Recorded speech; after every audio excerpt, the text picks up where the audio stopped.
এখন দেখব বন্ধুরা, আপনার ভালোবাসার মানুষ আপনাকে আজ কি বলতে চাইছেন। চলুন দেখে নিই।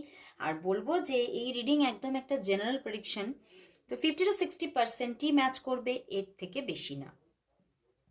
আর যারা যারা পার্সোনাল প্রেডিকশন পেতে চাইছেন তারা অবশ্যই পার্সোনালি হোয়াটসঅ্যাপে এসে কন্ট্যাক্ট করুন, পার্সোনাল প্রেডিকশন বুকিং করুন। তো চলুন দেখব আপনার পার্টনার, আপনি যাকে নিয়ে আজকে রিডিংটি দেখতে এসেছেন, সেই মানুষটি আপনাকে আজ কি বলতে চাইছে। আপনার মানুষটি আপনাকে আজ কি বলতে চাইছেন, কি বলতে চাইছেন, কি বলতে চাইছেন।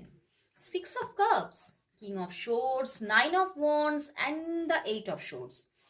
বন্ধুরা, আপনার ভালোবাসার মানুষ আপনাকে বলতে চাইছেন যে উনি আপনাকে প্রচণ্ড ভালোবাসেন, প্রচণ্ড।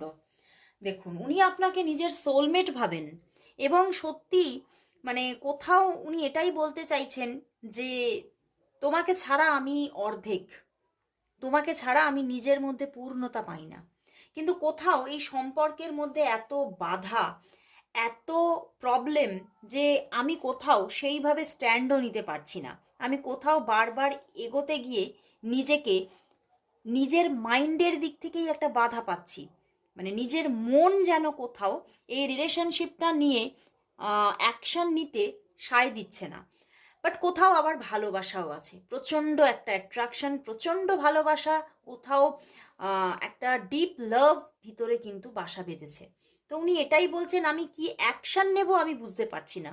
তো সেই জন্যই আমার মনে হচ্ছে যে এই সময়টা শান্ত থাকার সময়, চুপ করে থাকার সময়। নিশ্চয়ই ইউনিভার্স সঠিক সময় দেবে, সেই সময় কিন্তু আমি এই সম্পর্কে সঠিক অ্যাকশনটাও নেব। তো আমি এই সময় সুযোগের জন্য অপেক্ষায় আছি। যদি সত্যিই সেই সুযোগ আসে জীবনে, তাহলে অবশ্যই আমি স্ট্যান্ড নেব এবং তোমার সঙ্গে আমি নিজের সম্পর্কটাকে সঠিকভাবে এগিয়ে নিয়ে যাব। কারণ তোমাকে ছাড়া আমি কিন্তু অন্য কাউকেই জীবনে পেতে চাইছি না, কারণ তুমিই আমার সোলমেট।